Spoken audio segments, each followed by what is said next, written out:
Yes.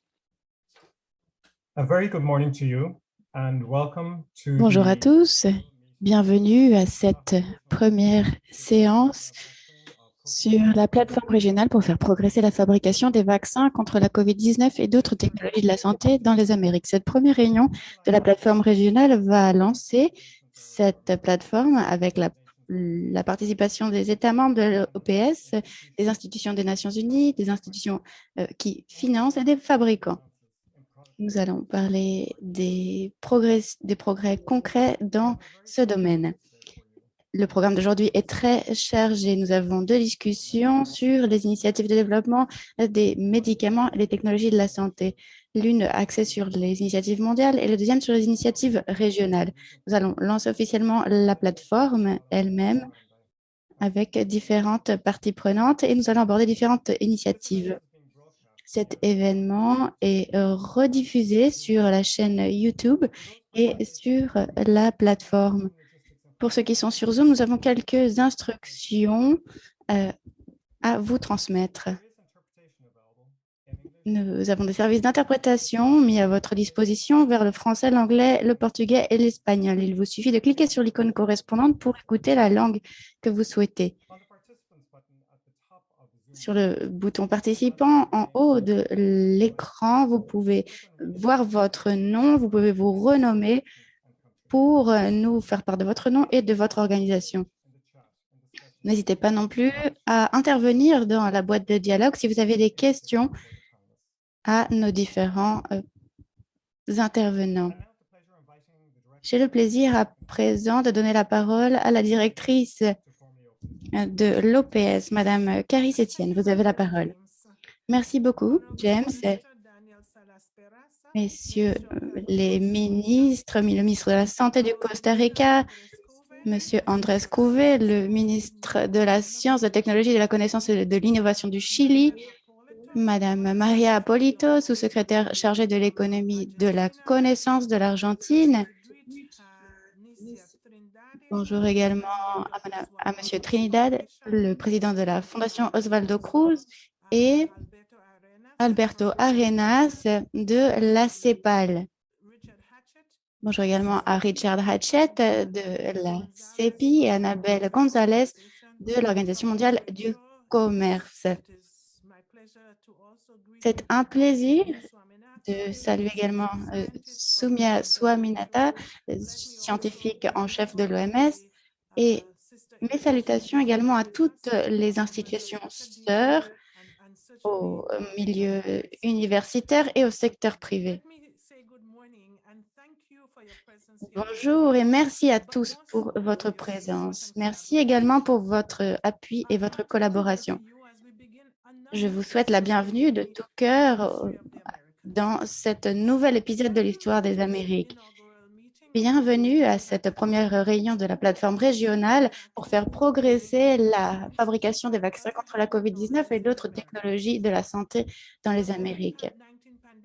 La pandémie de COVID-19 continue de frapper notre région. De nouvelles souches continuent d'affecter des millions de personnes et d'exercer une pression énorme sur nos économies et nos systèmes de santé. Notre région continue de lutter contre les infections à travers le monde, mais 7 des principaux pays touchés au monde se trouvent en Amérique latine. À peu près 23%, un peu plus de 23% de la population de l'Amérique latine a reçu toutes ces doses de vaccins contre la COVID-19. Mais certains pays ont un taux de couverture bien plus faible, parfois inférieur à 10%. Les retards de production expliquent que des doses soient encore attendues dans la région. L'OPS et la COVAX travaillent à fournir environ 12 millions de vaccins venant de la France, de la Norvège, de l'Espagne.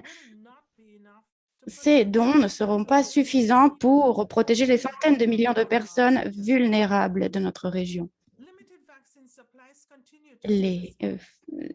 L'offre limitée continue de nous limiter.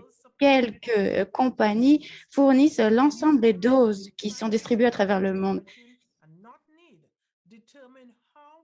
Ce n'est pas le besoin qui détermine où sont distribuées ces doses. La production limitée et l'inégalité de la répartition des vaccins dans un contexte de demande en hausse limite notre riposte à la COVID. Nous devons agir en masse si nous voulons endiguer la pandémie.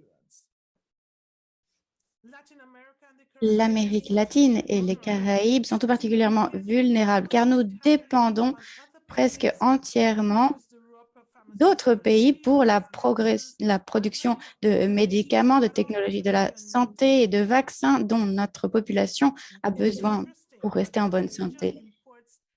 Notre région importe 10 fois plus de médicaments qu'elle n'en produit. Les fabricants se sont rapidement adaptés pour produire certains des équipements de protection pour notre région dont nous avons eu besoin dès le début de la pandémie. Mais nous devons faire preuve de la même collaboration pour produire davantage de vaccins dans la région. La bonne nouvelle, c'est que nous ne commençons pas de zéro. Aujourd'hui, 4 pays de la région participent déjà à la fabrication de vaccins contre la COVID. Le Brésil et Cuba fabriquent des vaccins préqualifiés par l'OMS contre la fièvre jaune, par exemple. Nous devons bâtir sur ces acquis pour protéger nos populations de la menace de la COVID-19 et d'autres risques sanitaires à venir. L'OPS est déjà à la tête d'initiatives pour réduire notre dépendance aux importations pharmaceutiques. Dans notre réunion des organes directeurs, nous allons parler du cadre pour accroître la fabrication de médicaments, de vaccins et d'autres technologies de la santé. Avec l'OMS, nous travaillons à importer des vaccins à ARN messagers dans la région. Ce sont parmi les plus efficaces contre la COVID-19. Ils sont faciles à adapter. Ils ont donc un immense potentiel contre d'autres virus également. Nous appelons aujourd'hui le secteur privé à nous parler de leur capacité, de leurs projets et de leur intérêt à travailler avec nous pour accroître les capacités de fabrication de produits pharmaceutiques dont nous avons besoin pour produire des vaccins à ARN messager. Renforcer ces capacités dans notre région prendra du temps. La clé du succès est triple: la collaboration, la coordination et les investissements. Dans ce sens, et sur la demande des États membres de l'OPS, j'ai le plaisir de lancer aujourd'hui officiellement la plateforme régionale pour faire progresser la fabrication des vaccins contre la COVID-19 et d'autres technologies de la santé dans les Amériques. Cette plateforme coordonnera différents secteurs, la santé, la science, la technologie, l'industrie, pour renforcer les capacités de production de nouvelles technologies. Les pays participants auront besoin de nouvelles politiques pour accorder la priorité à ces objectifs. Certains ont les compétences techniques comme la bio-ingénierie dont nous avons besoin et des infrastructures réglementaires solides qui garantissent la sécurité et l'innocuité de ces produits. Nous avons une base de production biotechnologique solide et elle doit participer à contribuer à relever ce défi. Les différentes agences doivent collaborer pour apporter leurs capacités. Beaucoup d'ingrédients, beaucoup d'étapes sont nécessaires, doivent être suivies pour fabriquer des vaccins. Nous devons donc optimiser la chaîne logistique pour y parvenir. Les pays informent le fonds renouvelable de l'OPS de leurs demandes et ils devraient également renforcer les capacités pharmaceutiques dans les Amériques. Pour que cette production soit durable, elle ne peut pas se concentrer en un seul endroit. Cette plateforme fournira des lignes directrices aux investissements à venir. La Banque interaméricaine de développement, la Banque mondiale et d'autres partenaires ont déjà exprimé leur souhait d'aider notre région à étendre sa production pharmaceutique. Mais les pays doivent également accorder la priorité aux investissements et travailler main dans la main pour optimiser les fonds disponibles. Les pays ont déjà pris des mesures. Nous reconnaissons donc leurs efforts et nous souhaiterions également saluer la présence des ministres à cette réunion, notamment du Costa Rica et du Chili, de la recherche, de la science et de la santé, et les remercier pour leur engagement. Nous saluons également la présence de fabricants et de conseillers de la région, notamment du Brésil et de l'Argentine, mais également qui dirigent la mise au point de produits pharmaceutiques dans la région. Je salue également nos amis, nos partenaires de la région, la CEPAL, l'OMC, le CEPI et les associations de fabricants de produits pharmaceutiques qui participent à cette plateforme. Nous allons continuer à nous rassembler et à soutenir votre participation à cette initiative pour mobiliser votre savoir-faire, vos connaissances et votre engagement. Nous souhaitons voir la participation entière de la région dans cette initiative. L'action collective est la seule qui nous permettra de répondre aux besoins à venir en matière de technologie de la santé et de garantir que notre région sera mieux préparée à faire face aux pandémies à venir. Je vous suis donc très reconnaissante de participer à cette réunion et j'attends avec intérêt les discussions à venir. Merci beaucoup, Madame Etienne, pour cette allocution d'ouverture. J'ai à présent le plaisir, comme l'a dit Madame Etienne,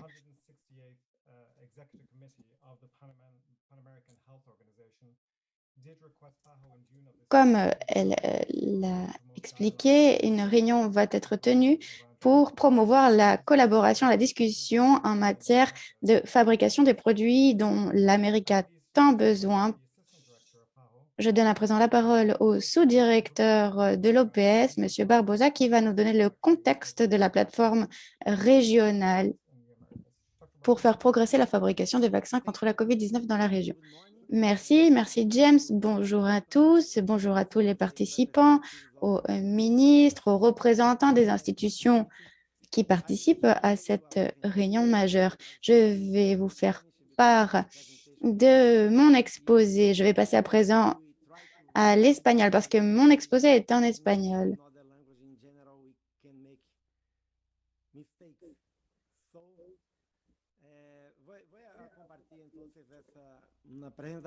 Voici donc ma présentation. Je vais vous donner des éléments de contexte sur cette plateforme.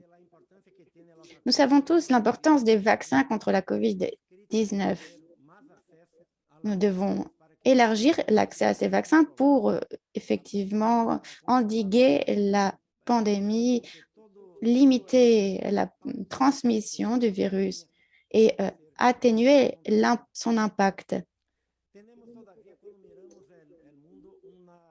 À travers le monde, la situation est encore très inégale en matière d'accès aux vaccins.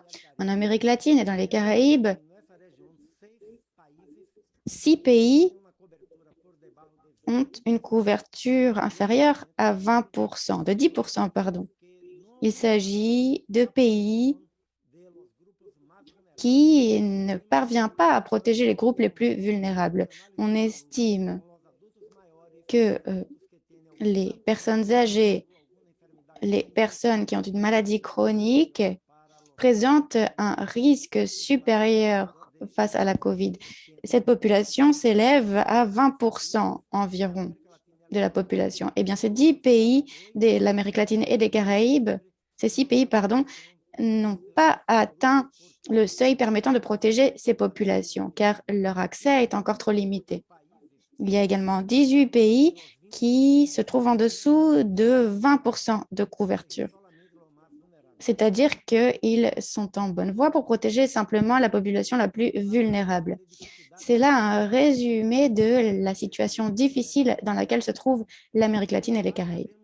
D'autre part, on voit que la pandémie a produit un impact considérable sur la région.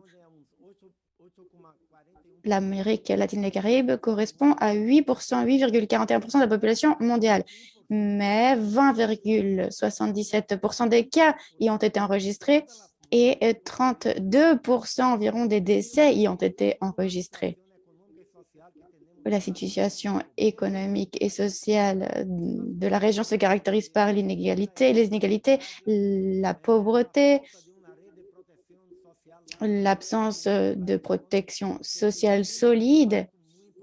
L'impact de la pandémie a donc été considérable sur la région et cet impact ne s'est pas simplement manifesté dans le domaine de la santé. Il s'est également traduit par une réduction du produit intérieur brut, mais aussi par une hausse de la pauvreté à travers la région. Dès le début de la pandémie, nous avons vu la vulnérabilité de notre région. Il y a eu un manque d'approvisionnement, des inégalités de distribution de produits de santé, comme par exemple des vaccins. Dès le début de la pandémie, nous avions besoin d'un plus grand nombre de protections, d'équipements de protection pour les travailleurs de la santé pour qu'ils puissent continuer à travailler. Mais nous avons eu de grandes difficultés pour nous procurer cet équipement de protection. Nous avons eu du mal à nous procurer des tests PCR, des ventilateurs, etc. C'est-à-dire tous les produits dont nous avons eu besoin pour nous protéger contre la pandémie. Et cela a bien montré la dépendance de la région, sa vulnérabilité, la vulnérabilité des chaînes logistiques dans un contexte d'urgence où on a vu des vols annulés, des frontières fermées, etc. Aujourd'hui, on voit qu'un grand nombre de produits de santé sont concentrés dans certaines régions et on observe également une grande hétérogénéité dans la région en matière de production. Pour pouvoir garantir une plus grande cohérence dans les politiques pharmaceutiques et sanitaires, on ne peut pas simplement compter sur le secteur de la santé. Il est essentiel aujourd'hui d'associer des institutions qui relèvent du commerce, de l'économie, d'associer également les ministères de la santé, des finances, des technologies, etc. C'est essentiel pour la région. Le secteur de la santé est essentiel, mais il faut également coordonner notre travail en matière d'éducation, de sciences, de technologies, de commerce, de santé pour pouvoir garantir que tous les secteurs participent, que ce soit le secteur privé, la société civile, etc. Ceci permettrait de répondre aux besoins de production, de répondre ainsi aux besoins de la région, de détecter tout d'abord les points vulnérables, les plus importants, voir quelles sont les capacités dont nous disposons et qui peuvent être développées à court, à moyen et à long terme. S'agissant de l'augmentation de la capacité de production, il faut penser à la production de vaccins qui soit garantie du point de vue de l'efficacité. Il faut également garantir que les capacités de réglementation des pays soient renforcées. Il faut améliorer la disponibilité, accélérer les productions de vaccins dans la région. La question du coût de ces vaccins est importante également. Il faut penser à l'accès et à l'équité.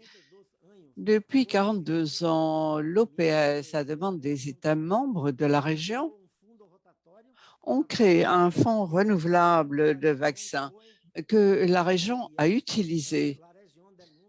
C'est la région du monde d'ailleurs où l'on a pour la première fois procéder à ce genre de système. C'est la région où on a eu le plus vite accès au VPH ou à d'autres vaccins, car l'acquisition partagée par la région permet des négociations fructueuses de produits de qualité dans des conditions d'accès tout à fait raisonnables. Comme le disait la directrice, cette plateforme présente plusieurs aspects positifs, dont le de renforcer les capacités de production.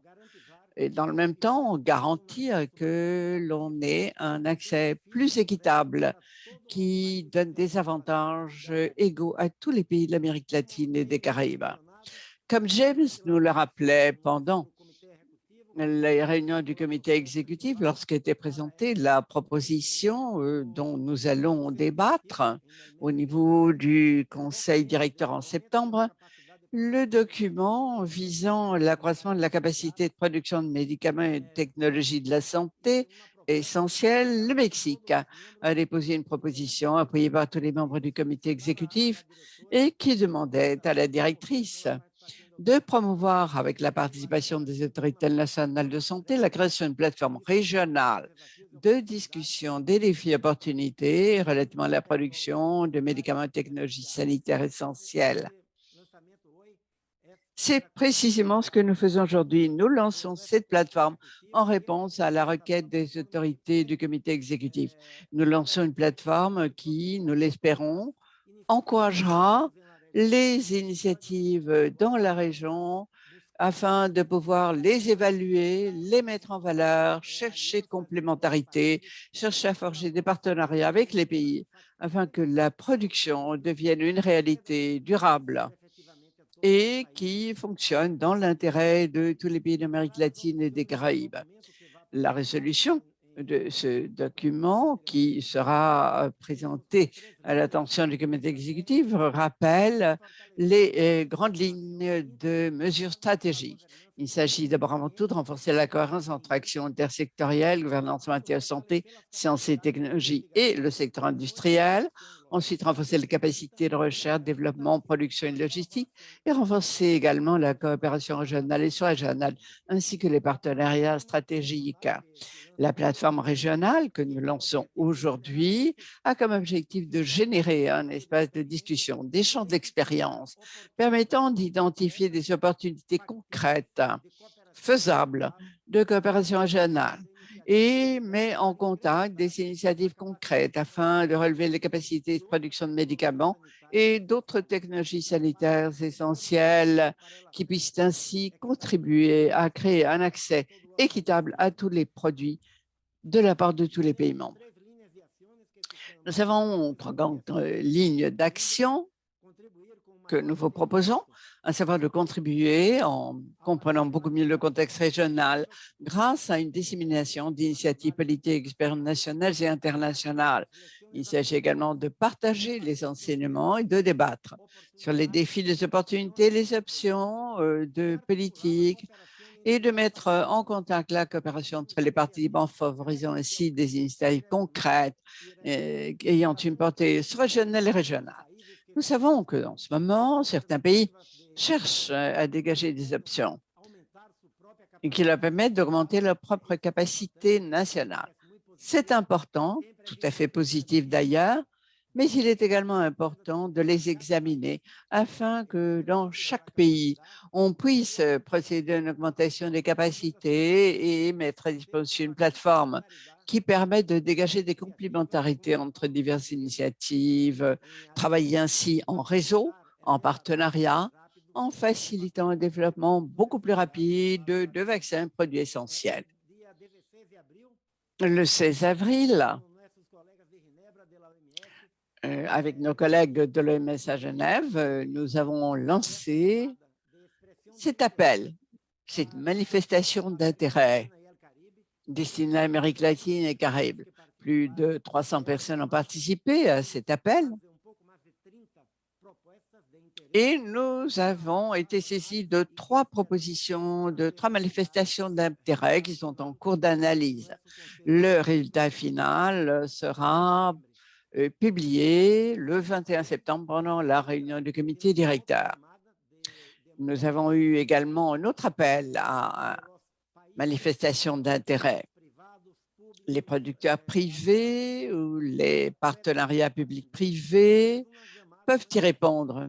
C'est un appel à une manifestation d'intérêt afin de contribuer à la chaîne de valeur et fourniture de réactifs afin de produire de façon durable des vaccins ARN messagers pour lutter contre la COVID-19 dans les Amériques.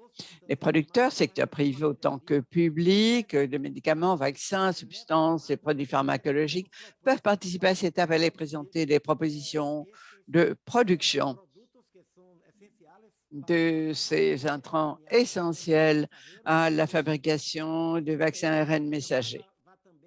Cet appel cherchera également à renforcer la production, à la concrétiser dans la région. Et finalement, j'aimerais revenir sur ce que disait notre directrice. L'Amérique latine et Caraïbes dispose déjà de savoir-faire, de capacités permettant de développer et de produire des vaccins. Il est donc important que grâce à cette plateforme et avec l'appui que nous cherchons à mobiliser dans tous les pays, on puisse, grâce à ces capacités qui existent déjà, je le répète, renforcer des capacités de production afin que tous les pays de la région puissent réellement bénéficier d'un accès élargi aux vaccins contre la COVID-19 ainsi qu'aux produits essentiels à la santé. Merci, James. Je vous rends la parole. Merci, Jarbas. Merci d'avoir présenté l'objectif de cette plateforme. Ce matin, nous avons également organisé 2 tables rondes sur les sujets soulevés par le Dr Barbosa. Et nous allons passer à la première discussion table ronde. Le Dr Porras va animer cette première table ronde et dresser le contexte mondial et faire le point des initiatives qui existent déjà. Analia, vous avez la parole. Merci, James. Bonjour à tous. C'est un honneur autant qu'un plaisir que de pouvoir animer cette première table ronde. Il y a eu un petit changement pour ce qui est de la composition. Et j'ai à mes côtés, pour parler de ce sujet important, le docteur Daniel Salas, ministre de la Santé du Costa Rica, Annabelle González, directeur général adjoint de l'OMC, et le scientifique en chef de l'Organisation mondiale de la santé, le docteur Soumya Swaminathan. Malheureusement, au son de conflits de réel, le docteur Hatched, CEPI, n'est pas en mesure de nous rejoindre. Je ne pense pas qu'il aura l'occasion de nous rejoindre et nous manquera. Nous allons vous parler autant en espagnol qu'en anglais, mais ça ne doit pas vous préoccuper puisqu'il y a des services d'interprétation dans les 4 langues. Docteur Salas, soyez le bienvenu. Je commence par vous. Vous êtes notre ministre de la Santé dans la salle. Et nous avons une question à vous poser à propos de l'importance, dans le cadre de ces initiatives publiques-privées, initiatives plurisectorielles, où interviennent autant d'acteurs. Pourquoi faut-il que le secteur de la santé devienne le chef de file, divulgue les connaissances et facilite ces initiatives? Comment voyez-vous le contexte régional et mondial qui est le nôtre à l'heure actuelle? Et dans quelle mesure est-il propice à la mise au point de vaccins contre la COVID-19? Docteur Salas. Bien, je salue tous les participants à cette réunion. La directrice Étienne. Ce que la pandémie a démontré, c'est que nous sommes à un moment où il faut prendre des décisions afin que l'humanité puisse progresser en tant que telle. Si on voit les répercussions de la pandémie, le chaos qu'elle a créé, du secteur de la santé, des milliers de décès tous les jours, des répercussions sociales et économiques dévastatrices dans de nombreux pays. Alors qu'il existe des vaccins maintenant qui permettent aux pays de trouver une solution, il nous faut sans aucun doute nous poser des questions et faire le point de la situation. Comment mettre en place un échange, un transfert de technologies qui nous permettent de lutter véritablement contre la pandémie. Le transfert de technologies réussi est une responsabilité sociale et de nature humanitaire et doit également veiller à ce que le transfert soit un transfert de qualité.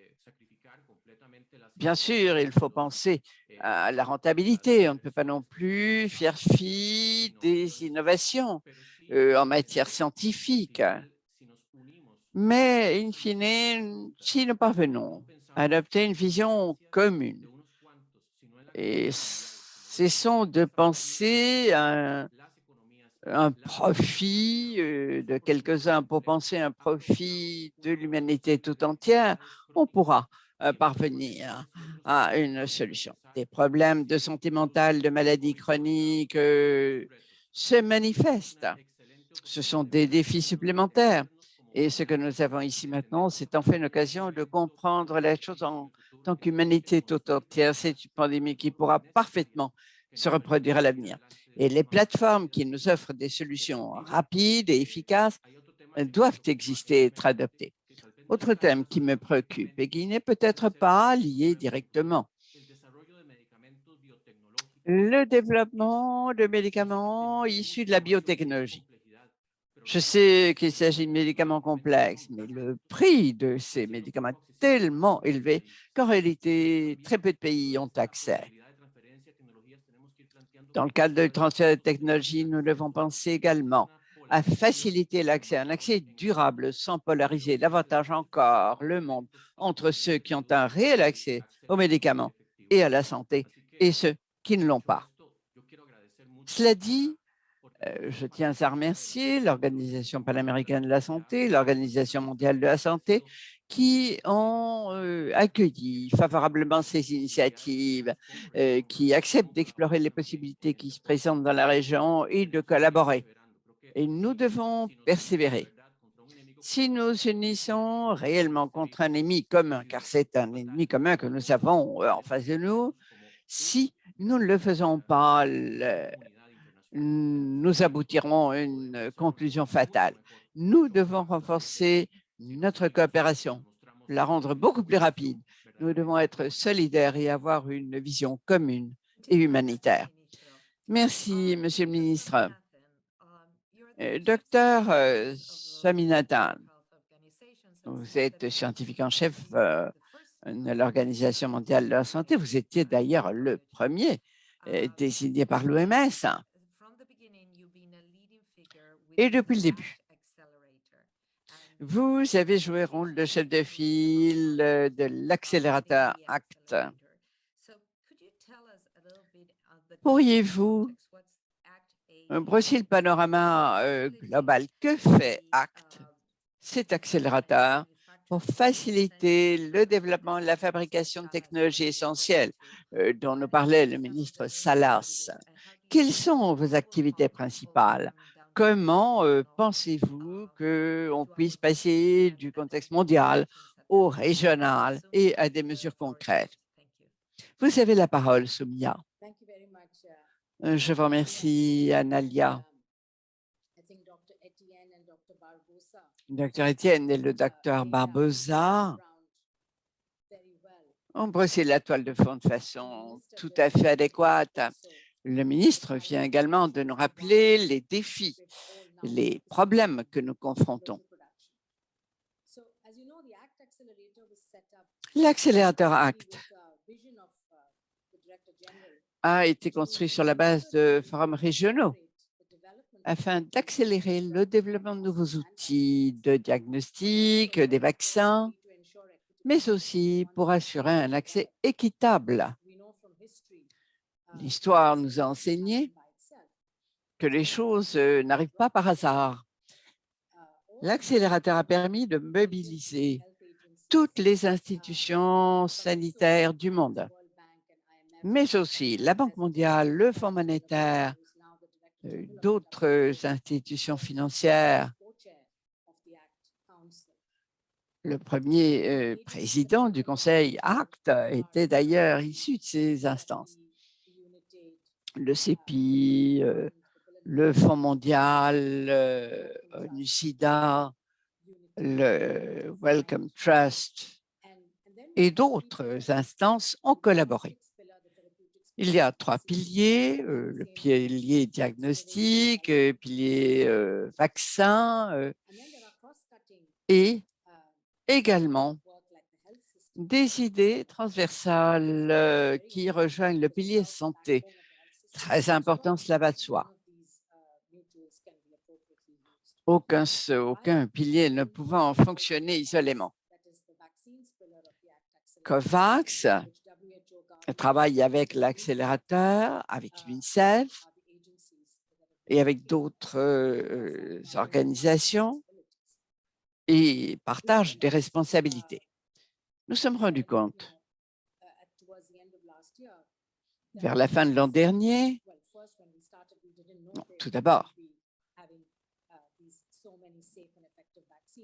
au départ, nous ne savions pas qu'on allait pouvoir produire autant de vaccins efficaces et nous étions focalisés sur la facilitation, la coordination, la mise au point d'autant de vaccins que possible en offrant un appui aux chercheurs, aux pays, aux industries, en décidant de la base de référence. Les vaccins ont été développés, mais ensuite s'est présentée la question de l'offre. Et COVAX a été choisi, mis au point comme mécanisme permettant l'accès de tous aux vaccins. C'était là la vision que nous avions lorsque COVAX a été créé. Des mécanismes de financement ont également été examinés. Le grand défi, bien sûr, a été l'offre. La raison, bien vous la connaissez tous. L'offre est limitée. Et si l'on voit aujourd'hui où on en est à propos de la distribution de ces 5 milliards de vaccins, ils ont été utilisés principalement par les pays les plus riches. Nous avons pensé alors à accroître l'offre et également à la sécurité sanitaire pour l'avenir. Une des choses sur laquelle nous sommes penchés sont les nouvelles technologies qui ont été mises à l'essai et été prouvées. Le premier principe d'utilisation d'ARN messager était la mise au point de vaccins contre la COVID. Mais peut-être pas. Et bien sûr, on avait utilisé la technologie auparavant, mais pas à la même échelle. Nous avons donc eu recours à ces nouvelles plateformes. Le problème, néanmoins, est que la production est concentrée dans un nombre limité de pays et la distribution a posé problème également.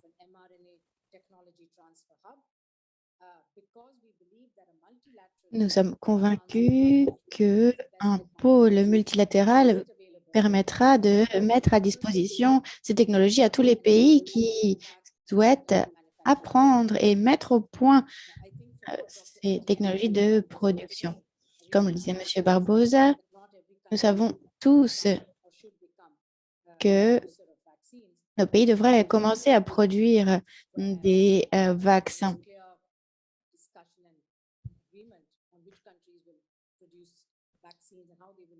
Et il y a eu des accords sur les pays qui produiraient des vaccins, qui fourniraient les matières premières, etc.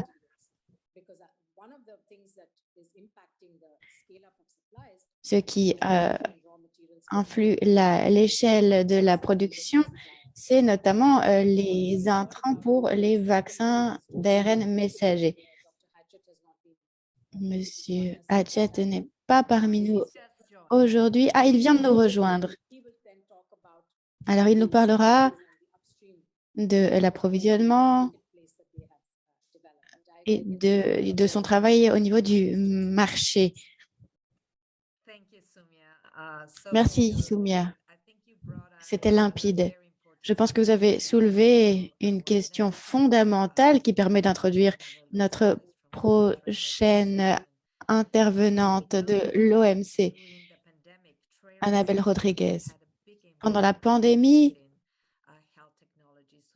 l'accès aux technologies de la santé a été essentiel. Alors, quels enseignements ont été tirés de la pandémie en matière de commerce et des aspects qu'il faut revoir pour être mieux protégé à d'autres pandémies? Comment envisagez-vous la décentralisation de la fabrication et la coopération régionale dont nous parlons aujourd'hui? Comment peut-elle aider une organisation comme l'OMS? Comment l'OMS peut diriger les efforts visant à mettre cette technologie à la portée de tous? Merci, Analia. Merci de m'avoir invité à participer et toutes mes félicitations à l'OPS pour le lancement de cette plateforme régionale qui vise à faire progresser la capacité de fabrication des vaccins et d'autres technologies de la santé dans la région. Je vais à présent m'exprimer en anglais. Le commerce a été un moteur puissant dans cette pandémie en fournissant un accès aux produits médicinaux à travers le monde. Les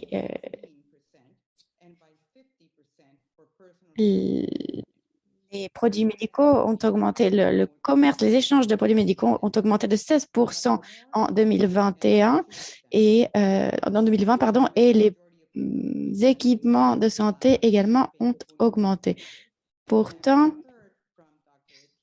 comme l'a dit Madame Etienne, en Amérique latine et dans les Caraïbes, en août dernier, une personne sur 5 avait reçu toutes ces doses de vaccin.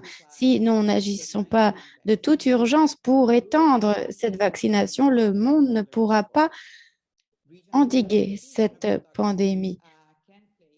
La fabrication du vaccin peut jouer un rôle important dans l'équité vaccinale. Pour atteindre davantage de personnes et étendre la fabrication des vaccins, il faut prendre deux mesures. D'abord, il faut davantage d'accès aux intrants à la fabrication des vaccins. Sans cela, ces vaccins ne pourront pas être produits. Il faut donc travailler en collaboration avec d'autres organisations.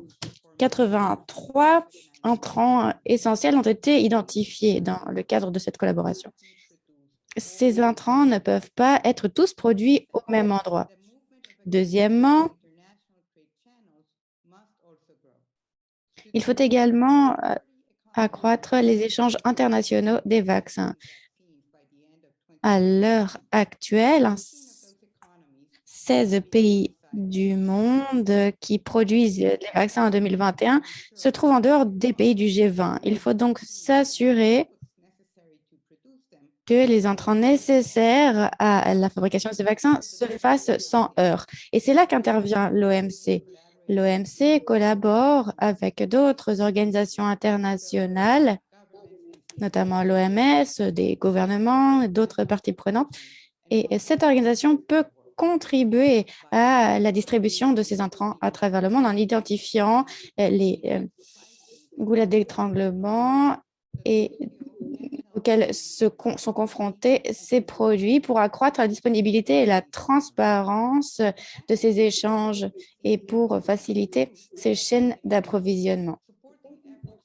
Nous allons identifier les efforts pour lever les restrictions d'échange promouvoir la coopération et les partenariats, notamment dans les transferts de technologies, mais également la mise en œuvre efficace des politiques disponibles dans le système de l'OMC.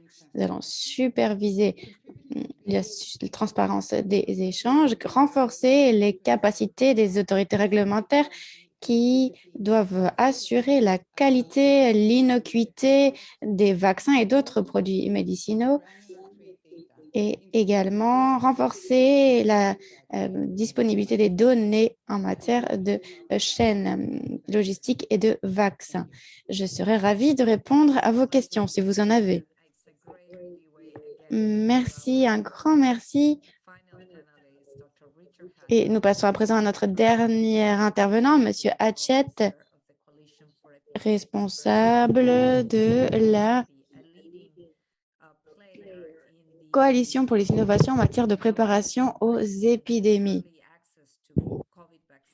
La mise au point des vaccins, la disponibilité des vaccins est une question sur laquelle il s'y connaît très bien. C'est donc un plaisir de vous avoir parmi nous.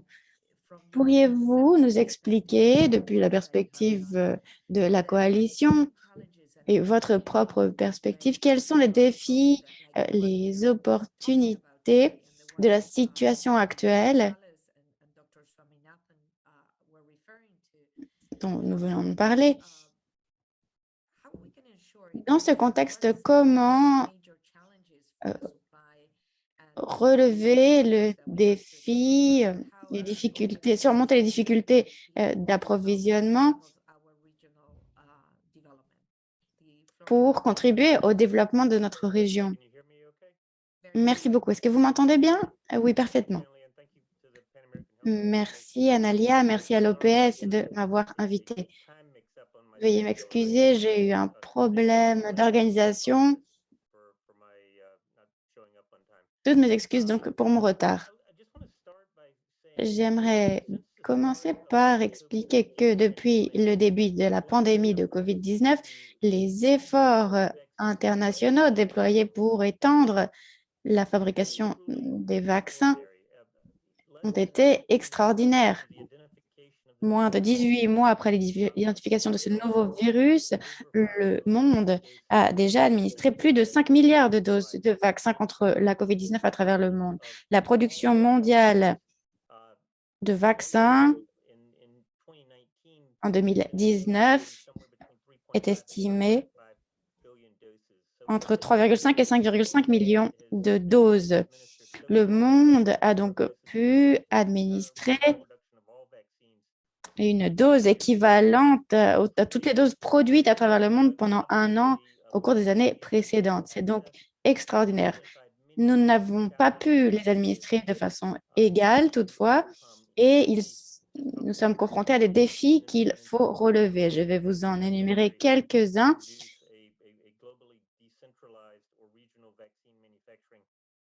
Et parler des mesures qui devront être prises pour les surmonter. L'un des obstacles immédiats auxquels on a été confronté pour étendre la disponibilité des vaccins, nous avons créé quelques mécanismes pour surmonter ces obstacles. On en parlera un peu plus tard.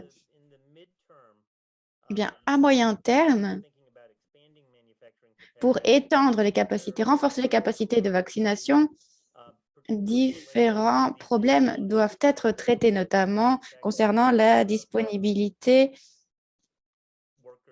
des travailleurs hautement qualifiés et des autorités réglementaires des différents pays où sont mis au point ces vaccins. À long terme, pour étendre la vaccination, il faut réfléchir à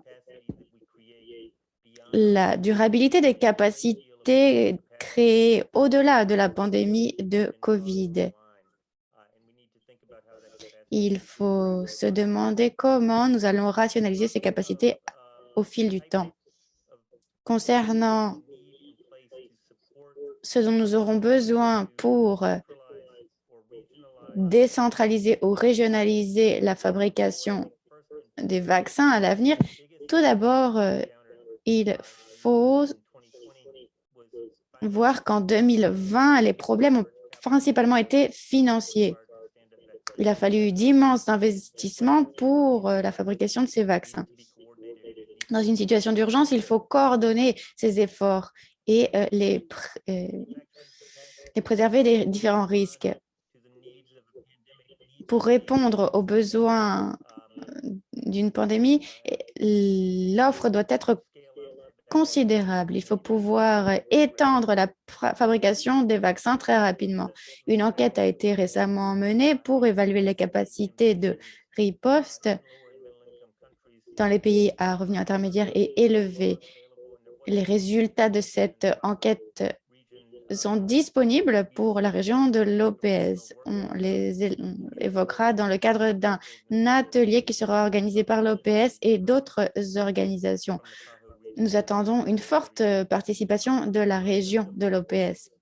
Concernant la main-d'œuvre, l'un des problèmes principaux dans l'ensemble des pays, c'est le manque de main-d'œuvre formée, qualifiée, et également le manque de capacité réglementaire.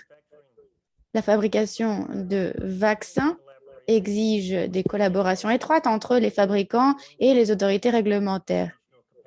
Pour renforcer les capacités au niveau régional, il faut des investissements considérables dans les capacités réglementaires. Et pour terminer, l'un des principaux problèmes qui nous ont préoccupés pendant cette pandémie, c'est l'accès à la technologie et notamment aux vaccins les plus modernes et efficaces.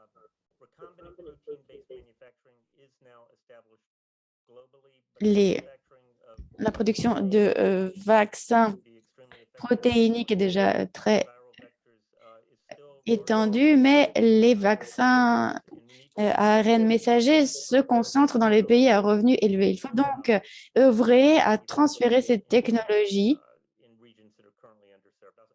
dans les régions qui sont encore trop peu concernées par cette technologie. Merci beaucoup, merci aux différents intervenants. Je vais à présent clore ce panel et introduire le panel suivant. Je vous invite à noter vos questions dans la boîte de dialogue. Si nous avons le temps, nous essaierons d'y répondre à la fin de cette séance. Ça a été un privilège d'écouter dans ce panel des informations sur le contexte régional et international et de voir que différentes parties prenantes collaborent à une échelle et une vitesse sans précédent. Comme nous l'avons dit, il reste encore beaucoup à faire. L'OPS s'efforce de contribuer à ces efforts en lançant cette plateforme régionale. Je donne à présent la parole à James Fitzgerald qui va lancer le panel sur l'accélération de la production et l'accès aux technologies de la santé dans la région. James, vous avez la parole. Merci Analia. Merci à tous les intervenants de ce panel. À présent, j'aimerais fournir un contexte ici dans les Amériques, planter le décor des questions que nous avons soulevées et étendre le débat à l'échelle internationale pour évoquer les projets en cours dans la région. J'ai le plaisir de présenter des intervenants éminents. Ici, nous avons le ministre de la Santé, de la Technologie et de la Connaissance, Andrés Couvé du Chili. Nous avons également la sous-secrétaire chargée de l'économie de la connaissance, Maria Apolito, le directeur de la Fondation Osvaldo Cruz. Et nous avions également William Sanedoff de la Banque interaméricaine de développement. Nous sommes également en compagnie d'Alberto Arenas, le directeur du développement social de la CEPAL. Je commencerai par Monsieur Couvé. Monsieur le ministre, c'est un plaisir d'être en votre compagnie ce matin. Récemment, des investissements ont été réalisés dans la fabrication des vaccins contre la COVID-19. Depuis la perspective d'un pays comme le Chili, quelle est l'importance des partenariats publics-privés dans la mise au point de ces vaccins pour s'assurer que ces projets sont faisables dans un pays comme le Chili et dans un plus vaste contexte international? Merci, James. Avant tout, j'aimerais saluer tous les intervenants à ce panel. Merci également de m'avoir invité à y participer. Je souhaite également féliciter l'OPS pour avoir pris l'initiative d'organiser cette discussion pour promouvoir l'initiative de la plateforme. Nous parlons ici de l'importance de disposer des capacités nécessaires pour faire face à une future urgence sanitaire, au-delà de l'urgence sanitaire actuelle. Nous sommes convaincus, nous tous ici, du besoin d'autonomie plus poussé. L'objectif est donc d'atteindre une plus grande autonomie. Pour ce faire, il faut adopter une démarche, il faut évaluer la faisabilité de ce projet.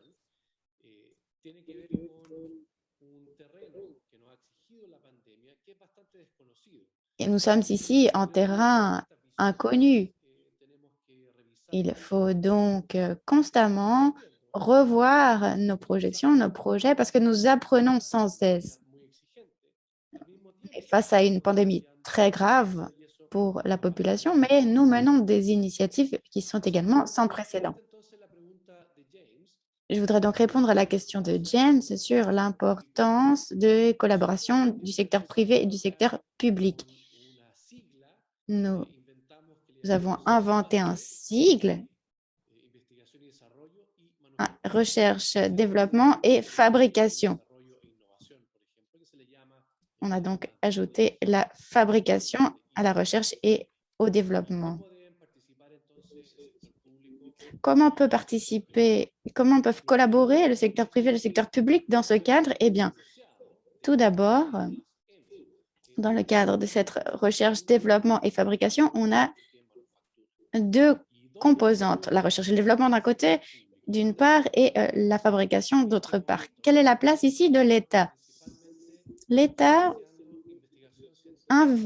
finance des recherches scientifiques de base sur de longues périodes. Il investit également dans les infrastructures, dans l'équipement. Il crée également un climat propice par le biais de réglementation, d'incitation, de transparence et de quelque chose qui est également essentiel, à savoir l'information, la transparence et la disponibilité des informations pour pouvoir prendre des décisions relatives, par exemple, à la vaccination. Le secteur public a donc un rôle tout à fait central dans les efforts déployés à l'heure actuelle. On a également constaté, comme il a déjà été dit, que des capitaux immenses ont été nécessaires pour pouvoir administrer les doses de vaccins. Le secteur public est ici essentiel, que ce soit pour la fabrication, la recherche et le développement, les investissements, qui sont des décisions de marché, et les mesures d'incitation. Donc, la recherche, le développement et la fabrication exigent un partenariat entre le secteur public et le secteur privé, qui a également un travail très concret à réaliser vu la taille du marché et des investissements. Nous avons vu autre chose également et tout aussi fondamental, qui est lié non seulement à ces partenariats publics-privés, mais aussi un partenariat avec le monde universitaire, de la recherche, les innovateurs et l'entreprise. Pendant la pandémie, nous avons été témoins de la valeur que revêt ce genre de partenariat public-privé et également partenariat avec le monde scientifique. Certains des vaccins les plus avancés, Oxford AstraZeneca, montrent précisément ce genre de partenariat. Universités et entreprises, le Johnson Johnson également, Johnson et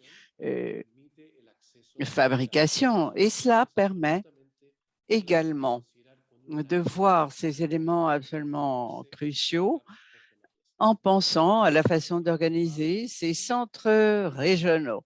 L'État, le privé, le monde scientifique, dans le cadre de systèmes de recherche et développement, mais aussi d'innovation et d'entrepreneuriat qui alimentent, grâce à de nouvelles connaissances et un transfert de connaissances, la fabrication et ses initiatives.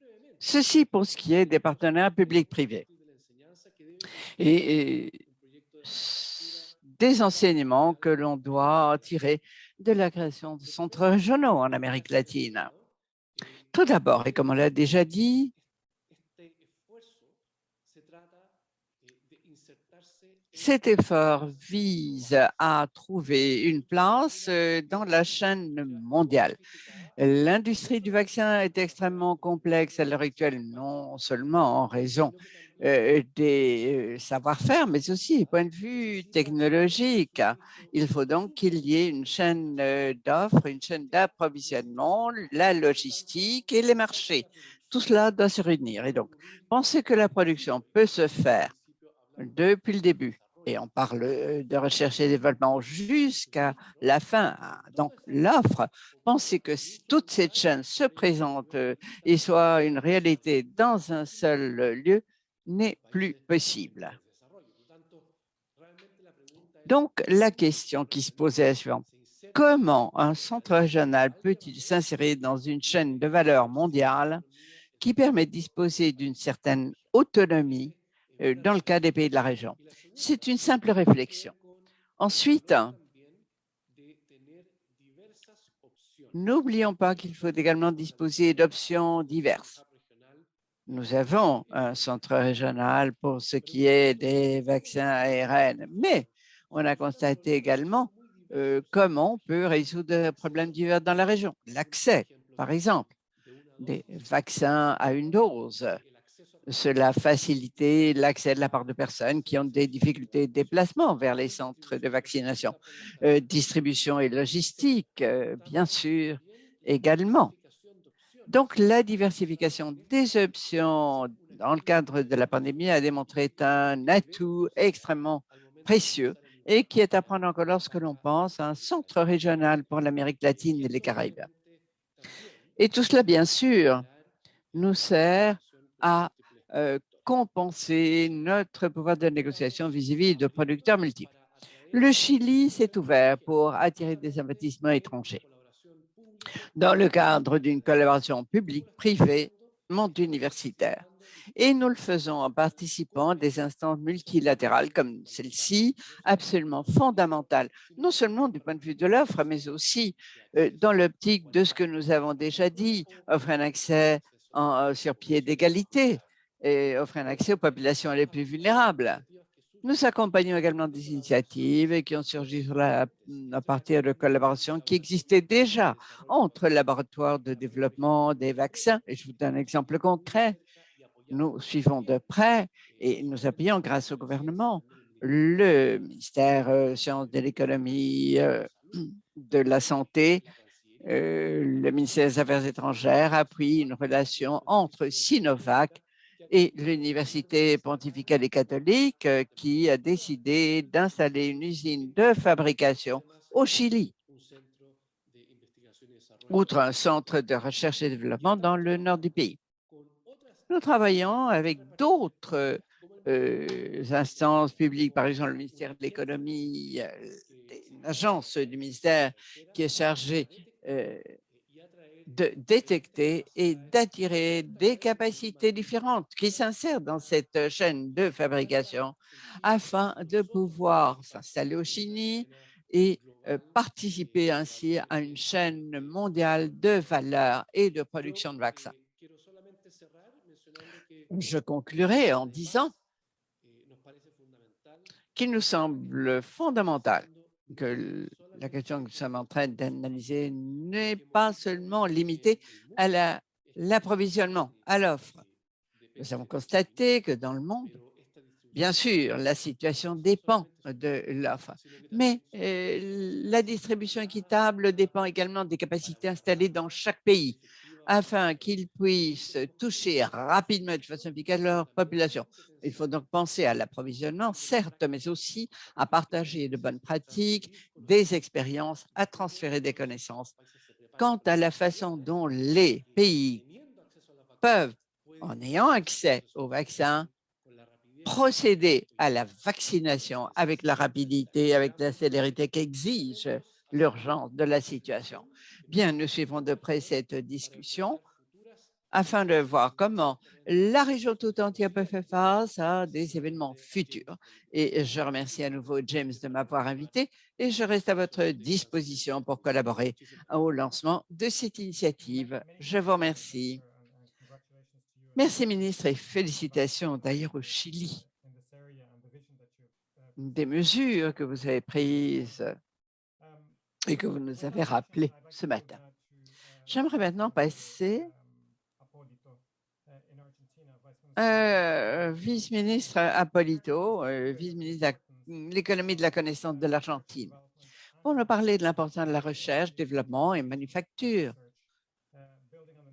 Comment traduire la recherche en fabrication, pensant également à l'investissement indispensable. Le secteur public en Argentine a énormément investi pour accélérer la recherche, la production de vaccins et d'autres technologies sanitaires pendant la pandémie.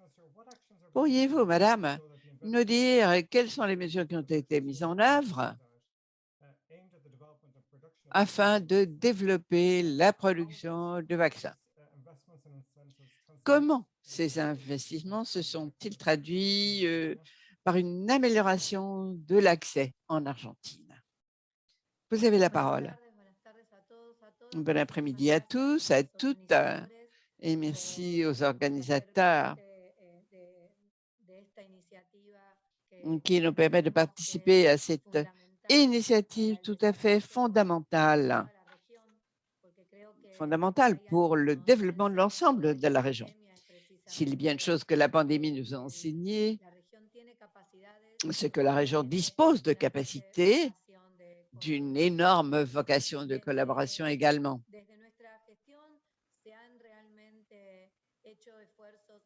Notre gouvernement a fait des efforts énormes pour financer plusieurs initiatives, pour mettre au point des tests de diagnostic fondés sur les technologies récentes, la production de réactifs, de masques précis notamment qui utilisent des parcelles d'argent, la maîtrise de la distanciation sociale, le développement de consultations médicales en ligne. Nous sommes encore en train d'étudier le sérum immunologique, d'autres médicaments, et nous travaillons avec les 3 entreprises argentines qui produisent des respirateurs. Nous n'avons pratiquement pas dû importer de respirateurs car nous disposions d'une industrie solide déjà qui fabriquait ces dispositifs. Les crédits ont bénéficié d'un taux d'intérêt subventionné par l'État, ce qui nous a donné d'excellents résultats. Et j'aimerais m'attarder sur ce que nous faisons en ce moment à propos des vaccins. La façon dont nous envisageons cette solution contre la COVID afin que le vaccin devienne une façon d'égaliser l'accès à la santé pour toute la population. À notre avis, le vaccin ne dépend pas seulement de recherche et développement, de recherche scientifique. Il existe également un problème de coordination et de complémentarité entre les capacités productives pour produire à l'échelle nécessaire afin que l'ensemble de la région ait accès au vaccin. J'entends par là qu'il faut libérer les brevets et transférer les technologies. C'est un élément du problème, certes, mais il ne va pas résoudre la question de l'accès massif, de l'accès indispensable afin que l'ensemble de la région ait la possibilité d'être vacciné. Il est crucial, à notre avis, de parvenir à une complémentarité au sein du pays et avec l'ensemble de la région. Nous avons fait un relevé des entreprises de biotechnologie qui existent en Argentine. Elles sont nombreuses. Nous avons 200 entreprises dans ce secteur, 50 000 emplois formels, 3 500 emplois en recherche et développement dans le même domaine et des étudiants d'enseignement supérieur qui travaillent également dans ces disciplines. Les capacités de notre système scientifique et biotechnologique est très élevée et nous avons obtenu de bons résultats pendant la pandémie. Nous avons 7 entreprises qui produisent des produits biologiques injectables qui vont depuis le virus à des produits recombinants et qui ont une capacité de contribuer dans une certaine mesure et en fonction de leur mécanisme de production propre actuel, mais qui offrent dans l'ensemble une capacité de 100 000 litres par mois de produits biologiques injectables. C'est essentiel et extrêmement important car nous travaillons avec ces 7 entreprises dont certaines ont déjà signé des accords afin de développer certains des vaccins qui sont commercialisés dans le monde. Par exemple, le Sputnik avec le laboratoire Richmond, le vaccin AstraZeneca Oxford qui est également fabriqué ici pour ce qui est du principe actif. Nous avons signé un accord avec le Mexique et nous pensons que l'effort de tous les ministères, ministère sciences et technologies, notre propre ministère de développement productif, vise à coordonner la situation afin que les connaissances et capacités scientifiques puissent aboutir à un modèle de production qui permette un accès sur pied d'égalité et dans le cadre d'une vision régionale afin de pouvoir collaborer et offrir un accès au vaccin à l'ensemble de la région.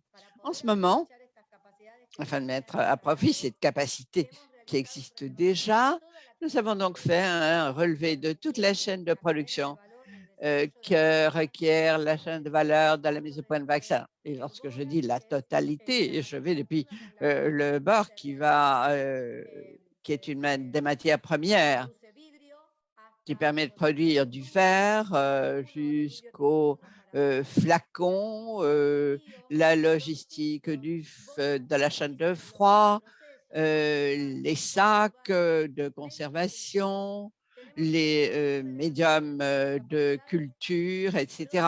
Nous avons fait un relevé précis de nos capacités de production, de recherche et développement, des intrants essentiels pour la chaîne de valeur et qui, à l'heure actuelle, ne sont pas encore produits en Argentine. Et grâce à cela, nous avons lancé un plan de financement pour développer des vaccins et toute la chaîne de valeur. Nous avons 4 grands axes de financement, dont l'un est lié au développement de vaccins locaux. Nous avons développé diverses étapes et 4 vaccins tout à fait locaux.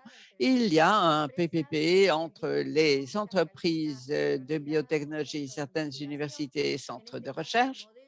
Dans le cas présent, le modèle sont des crédits avec remboursement dès que l'on aura dépassé la phase critique et les prêts non remboursables pour le financement de la recherche et le développement.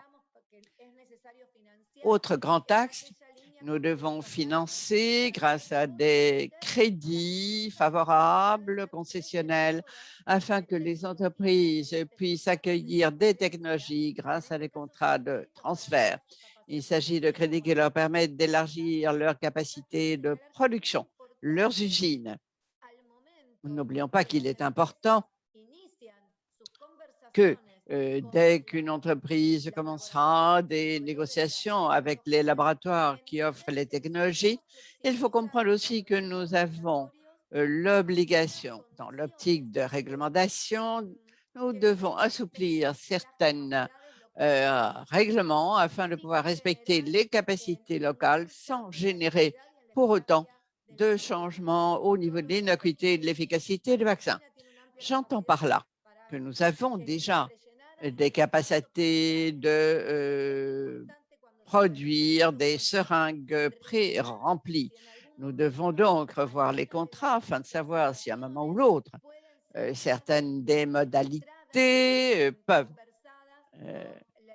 faire l'objet de conversations avec le laboratoire détenteur de la technologie.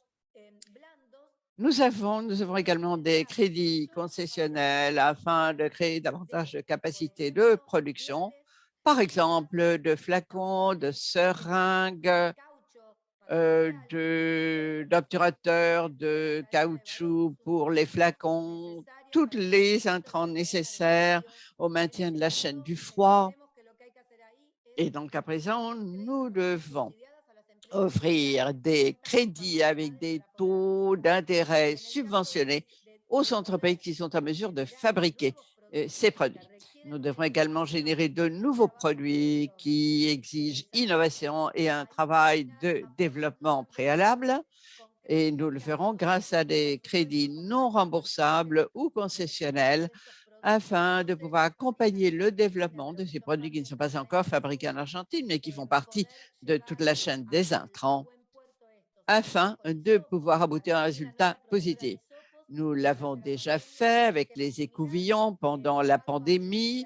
L'État a financé 2 entreprises qui produisent ces écouvillons afin des prélèvements d'échantillons pour les tests. Donc, pour motiver l'industrie et l'investissement étranger en matière de biotechnologie, et au-delà des capacités qui existent déjà, comme je vous l'ai dit, nous avons mis au point 2 régimes fiscaux, la loi d'économie et de connaissances et la loi sur la biotechnologie, qui offrent des avantages très intéressants à ceux qui souhaitent investir dans ces 2 domaines d'activité. Nous devons y parvenir afin d'améliorer l'accès aux technologies, aux vaccins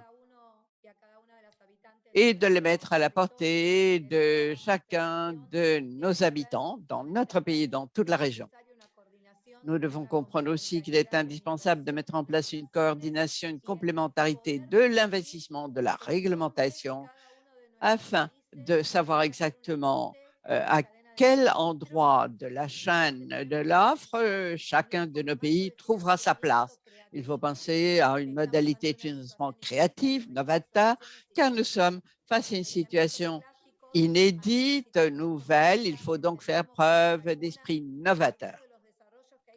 Pour certains des développements qui sont indispensables, on ne peut pas recourir aux systèmes anciens. Il faut faire montre de créativité, mettre au point des mécanismes de financement différents et penser également à l'adaptation des instants de réglementation à la situation actuelle. Je vous remercie. Merci,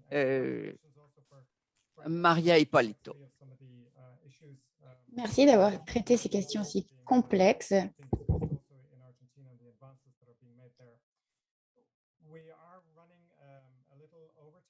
Nous sommes un peu en retard sur le programme. Il y a encore 3 interventions au programme. Avant de redonner la parole à Madame Etienne. J'aimerais donc vous demander de limiter vos interventions à 3-4 minutes. À partir de ce qui a été dit, nous allons nous pencher sur d'autres facteurs qui entrent dans la fabrication des produits.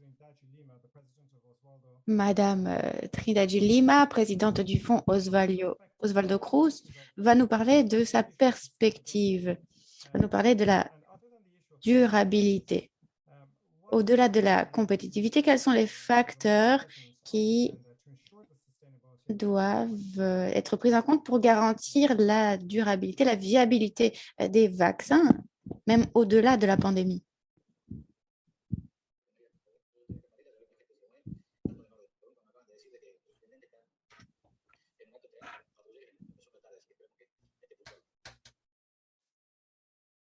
I'm sorry, if we could have is Dr. Veuillez m'excuser, on a eu un problème de son. Toutes mes excuses. Bonjour, merci beaucoup de m'avoir invité à participer. Go ahead, please. Allez-y, vous avez la parole. Je parlais en portugais. C'est ma langue. J'aimerais avant tout vous parler de la durabilité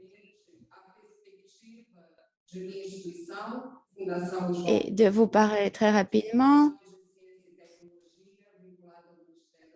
des aspects technologiques sur lesquels on se penche quand on parle de ces technologies dans le domaine de la santé. Le son est très mauvais, l'interprète présente ses excuses.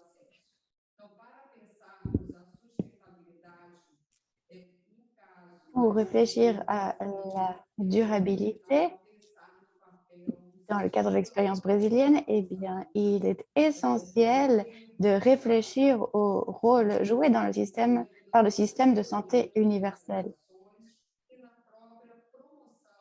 et d'élaborer des plans d'action, promouvoir des relations productives et fertiles. La durabilité est essentielle dans le domaine de la technologie et de la santé.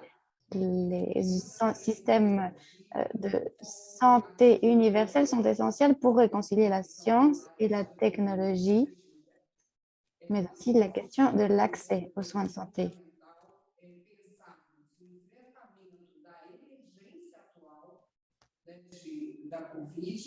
Dans le cadre de l'urgence actuelle, il faut également se préparer à des urgences à venir.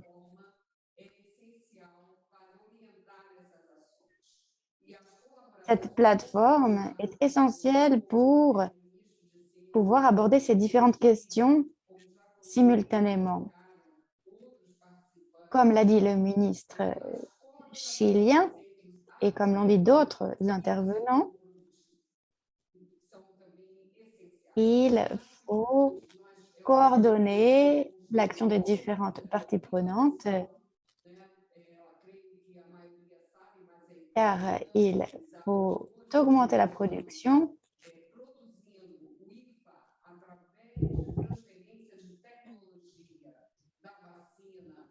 et à l'heure actuelle, grâce au transfert de technologie, nous fabriquons le vaccin d'AstraZeneca mis au point par Oxford. Un accord a également été conclu avec des fabricants au Brésil. Il importe donc d'unir nos efforts pour garantir l'accès de tous aux vaccins. En matière de durabilité, nous devons continuer à innover, à déployer des ressources pour que cette durabilité puisse être une réalité. Il faut travailler avec le milieu universitaire, c'est également essentiel.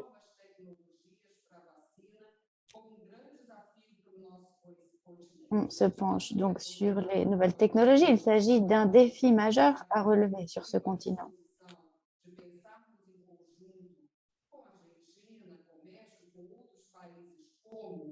Nous travaillons également avec l'Argentine, le Mexique et d'autres pays pour garantir l'accès aux moyens nécessaires pour produire et administrer ces vaccins.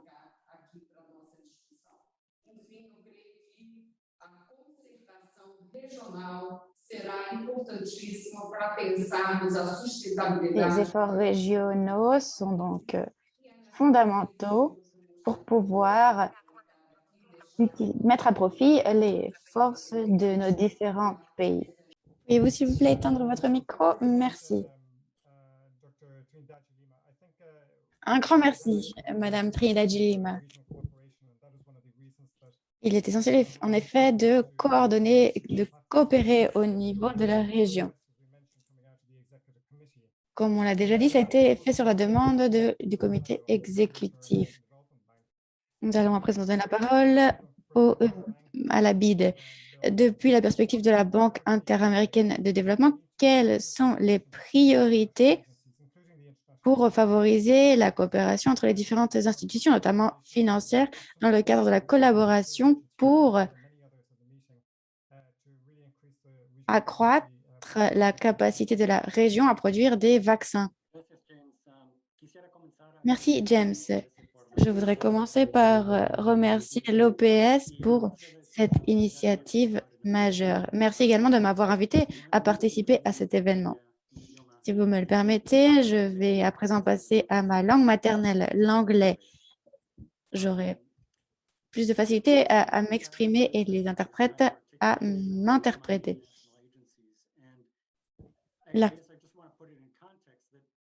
Pour planter le décor,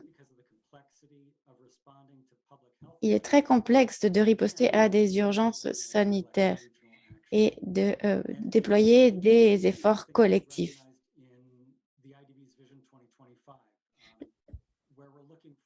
Dans la vision pour 2025, nous réfléchissons aux facteurs de la croissance inclusive et à la reprise, une reprise durable. Dans le domaine de la santé, il ne suffit pas simplement de financer les soins de santé, il faut aussi réfléchir à des stratégies, notamment de santé numérique. C'est là un domaine où nous avons d'excellents exemples de coopération avec l'OPS et d'initiatives de biotechnologie à travers la région.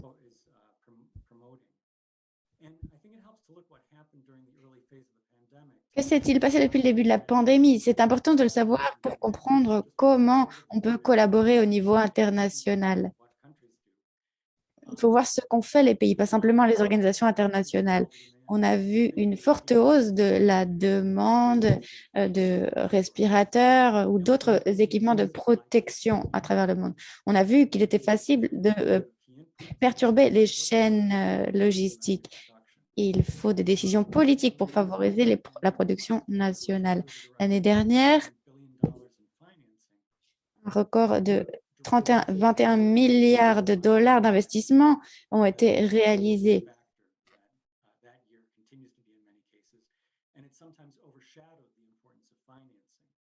Parfois, le financement n'a pas été le principal facteur. Nous avons collaboré avec l'OPS et avec d'autres organisations pour participer, par exemple, au mécanisme COVAX. La collaboration est donc essentielle entre les organisations multilatérales pour surmonter les obstacles, partager des informations sur l'offre et régler des problèmes de passation des marchés. Ce partage des informations, cette collaboration est fondamentale. Nous avons également collaboré avec des gouvernements pour anticiper, par exemple, la création d'instruments financiers qui pourraient aider les pays à acheter des vaccins. On n'en avait pas parlé auparavant. Ici, l'essentiel, c'est que ces problèmes ne se seraient pas posés si les capacités de production étaient moins concentrées, s'il y avait une plus grande diversité, une plus grande résilience. Donc, en quelques mots, ce qu'il faut, c'est vraiment des politiques publiques qui encouragent la concurrence, la diversification et une réduction de la spécialisation des chaînes logistiques. Nous avons fourni des milliards de dollars d'investissement pour lutter contre la pandémie en investissant dans la vaccination.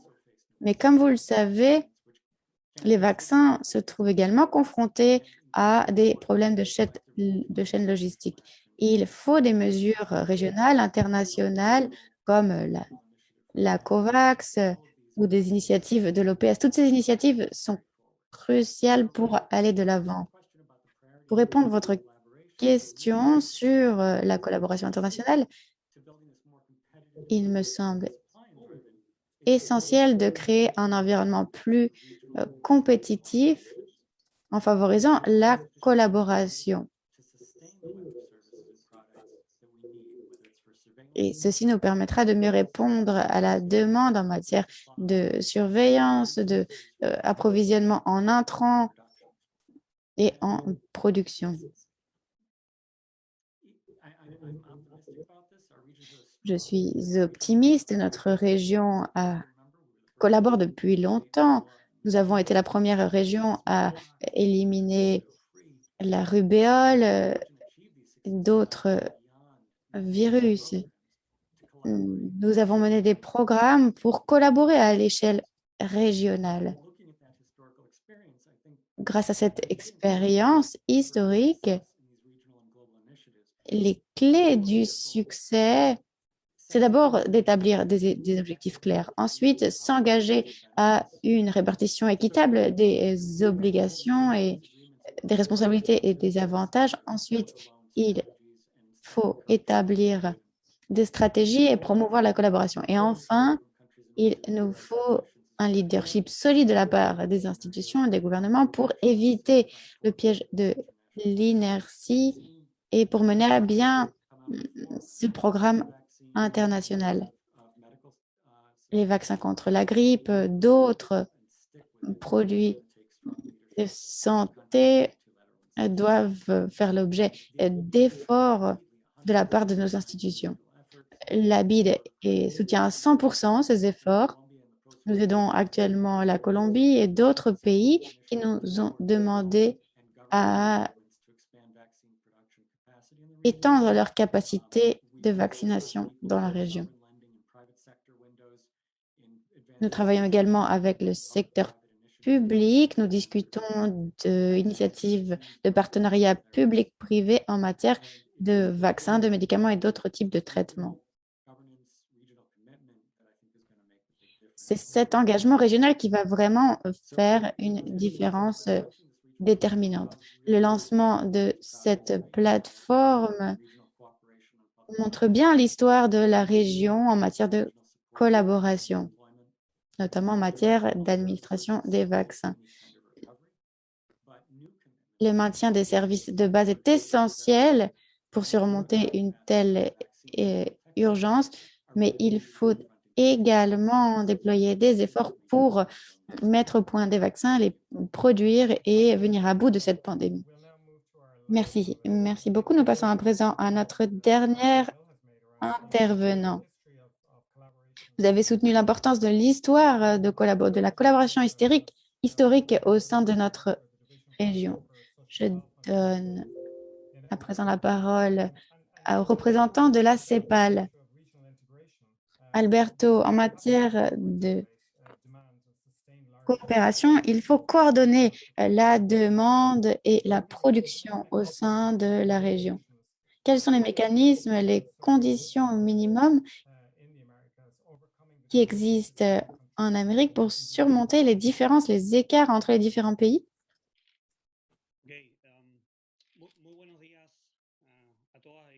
Bonjour à toutes et tous.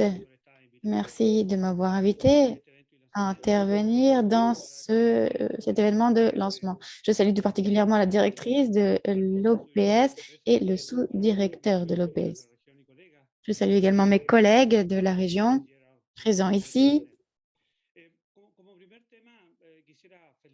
Avant tout, j'aimerais saluer cette initiative majeure, ce lancement de plateforme régionale pour faire progresser la fabrication de vaccins contre la COVID-19. C'est une initiative fondamentale pour la région. elle aura certainement des effets très positifs. Depuis la CEPAL, nous avons travaillé sur la demande de la communauté des États latino-américains et caribéens, la CELAC, sur un plan intégral d'autosuffisance sanitaire pour renforcer les capacités de production et de distribution des médicaments dans les pays membres de la CELAC.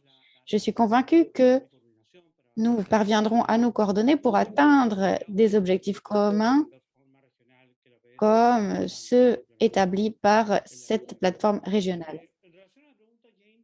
Pour répondre à la question de James, la pandémie a révélé la dépendance sanitaire de la région.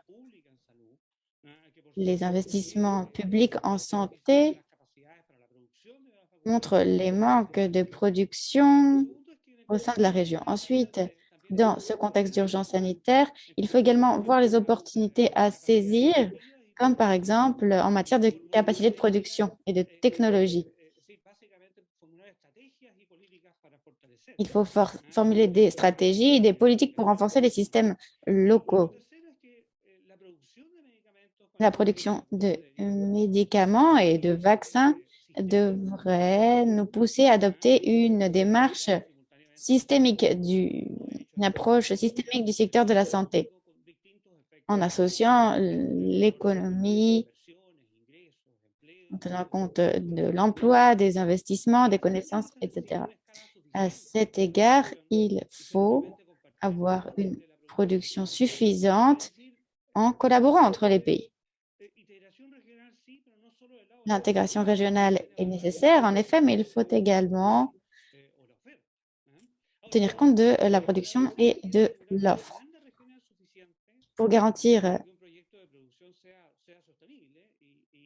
une demande suffisante pour qu'un projet de production soit viable, au-delà de l'urgence, différents facteurs dépendent de cette intégration régionale. Et cette intégration régionale dépend à son tour de la gouvernance, des priorités politiques de la région. J'aimerais ici souligner que la demande dépend du système de santé, nécessairement, et en particulier des soins de santé primaires. Par exemple, dans le cadre de cette pandémie, il faut disposer de systèmes de santé primaires pour pouvoir distribuer, administrer les vaccins et assurer la communication. Il faut donc que ces systèmes soient plus inclusifs, qu'ils intègrent leurs services. Il faut, en bref, un système de santé qui soit renforcé, capable de réaliser la couverture vaccinale nécessaire. Ce n'est qu'ainsi que l'on pourra répondre à la demande et entrer dans un cycle vertueux entre la fabrication, la disponibilité, la distribution, l'administration de vaccins, de médicaments essentiels, afin de réduire la mortalité de la population, des populations des pays de la région. Il faut donc renforcer nos systèmes de santé et intégrer ces systèmes au sein de la région pour générer une demande suffisamment importante pour garantir la durabilité des projets actuellement menés. Merci beaucoup. Je tenais à remercier tous les participants, tous les intervenants ici, d'une discussion extrêmement riche, une analyse des capacités qui existent dans les régions pour répondre à toute la complexité de la situation actuelle. Nous poursuivrons, nous continuerons ce dialogue avec vous, cela va de soi. J'invite maintenant le docteur Etienne à prononcer quelques propos de clôture. Docteur Etienne. Merci James, et je serai brève. Monsieur le ministre, collègues, chers amis, je saisis l'occasion pour vous remercier du fond du cœur, manifester ma gratitude pour votre participation active à cette réunion. C'était véritablement une conversation extrêmement riche. Je prévois également que vous continuerez de vous impliquer dans cette plateforme régionale et je vous en remercie par avance. Nous avons partagé société civile, publique, privée, nous avons partagé la situation au cours d'une période de temps très limitée en Amérique latine, dans les Caraïbes. Nous avons saisi des opportunités, nous avons vu les défis que pose la fabrication de produits biologiques complexes, la nécessité de construire des capacités techniques, une infrastructure pour rompre le cycle de dépendance sur ce marché du vaccin extrêmement concentré. Nous avons entendu des initiatives concrètes afin de parvenir à une intervention réelle au PS, OMS, pour amener ces produits biotechnologiques à l'Amérique latine et Caraïbes. Mais plus que tout, nous avons noté la nécessité de coopération, de coordination, d'investissement et de solidarité. Je crois que tous les intervenants, tous les participants aujourd'hui ont parlé de ces sujets. Ce seront les ingrédients essentiels pour produire de nouvelles technologies de la santé en Amérique latine et dans les Caraïbes. Ce sera sans aucun doute le déterminant crucial qui permettra de mesurer le succès à l'avenir. J'aime ainsi les États membres, les ministres en particulier, qui nous ont rejoint une participation très active. L'OPS, l'OMS, les agents des Nations Unies, les banques de développement sont prêtes à travailler avec les pays, avec le secteur privé pour traduire ce souhait d'autonomie de la région en réalité. En ma qualité de directrice, je m'engage de revenir sur cette plateforme de façon périodique pour renforcer la solidarité entre les partenaires et veiller à ce que nous disposions des outils, des capacités, des technologies nécessaires pour protéger la santé publique de tous dans les Amériques à l'avenir. L'OPS a été l'avocat, a plaidé pour cette assistance et nous continuerons de renforcer le système de santé afin que lorsque tous les éléments se rassembleront, l'individu, l'être humain en sera le bénéficiaire. Merci à nouveau d'une discussion extraordinaire, extrêmement riche. Et nous veillerons à ce que l'Amérique latine et les Caraïbes puissent devenir autosuffisants en matière de technologie de la santé. Je vous remercie.